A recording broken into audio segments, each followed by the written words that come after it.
এটা যেটা একটু আগে রামকৃষ্ণ পাল বললেন যে আমার শ্বশুরমশাই আমল থেকে আমার শ্বশুরমশাই এই কাজটা করে এসেছেন ধারাবাহিকভাবে, সেভাবে তার পুত্র সেভাবে রামকৃষ্ণ পালও সেভাবে করছে এবং আমিও এর সাথে যুক্ত রয়েছি। আমি যতদিন ধরে এখানে এসেছি ততদিন ধরে আমি এই প্রোগ্রামের সাথে যুক্ত রয়েছি।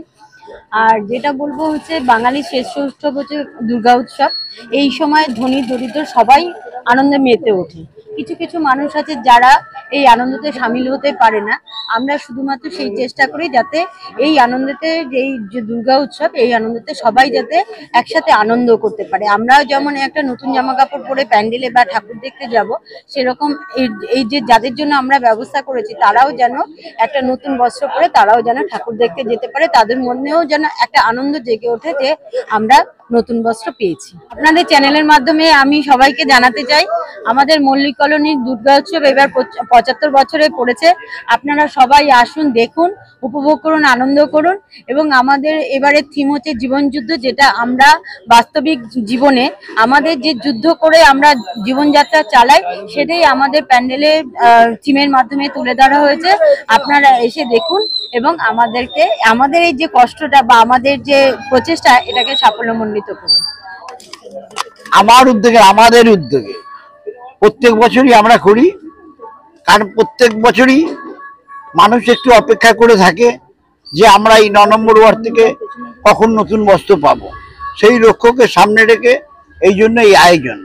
আমাদের আরো একটা খারাপ লাগে, আমরা নতুন বস্ত্র পরে সবাই মিলে প্রতিমা দর্শন করি, মণ্ডপে যাই, আবার কেউ আবার গেঞ্জি পরে ঢুকে যায়।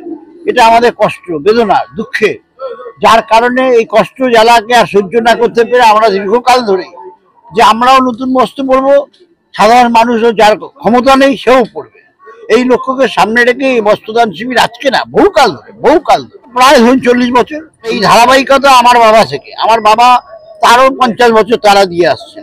সেই থেকে ব্যাপারটা ধারাবাহিকতা এখনো রেখে দিই। কাজ বলে শেষ করা যাবে না, কারণ আপনি তো আমাদের এলাকায় থাকেন না, যারা এলাকায় থাকে তারাই জানে যে আমাদের 12 মাসে যেমনি 13 পর্ব নয়, আমাদেরও কিন্তু 12 মাসে আমাদের সহকর্মীরা 12 মাসে 13 রাজনীতি, সামাজিক সমস্ত কাজ করে। অক্টোবর যেমনি আমরা গান্ধী বার্থডে করলাম, ঝাড়ু অভিযান প্রত্যেক বছর করি, দীর্ঘকাল ধরে করি। এরকম সবই সামাজিক অনুষ্ঠান আমরা 23 জানুয়ারি, 26 জানুয়ারি করি, 14ই আগস্ট, 15ই আগস্ট করি।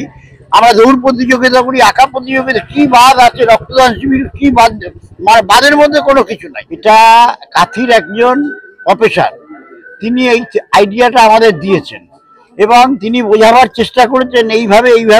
আমরা দেখলাম যে হ্যাঁ, একটা নতুনত্ব মানুষের কাছে পৌঁছাতে গিয়ে দেখলাম এত সুন্দর পরিকল্পনা করে তিনি বাস্তবিত করেছেন। আপাতত ভাবে 90% কাজ শেষ, আগামীকাল উদ্বোধন, একদম 100% কাজ হয়ে যাবে। আগামীকাল উদ্বোধন হবে, মানুষ দেখবে, আনন্দ পাবে। আপনাদের মিডিয়ার মাধ্যমেও সবাইকে বললাম, আপনারা দলে দলে আসুন, বন্ধু বান্ধব আসুন, পরিবারের সকলে আসুন।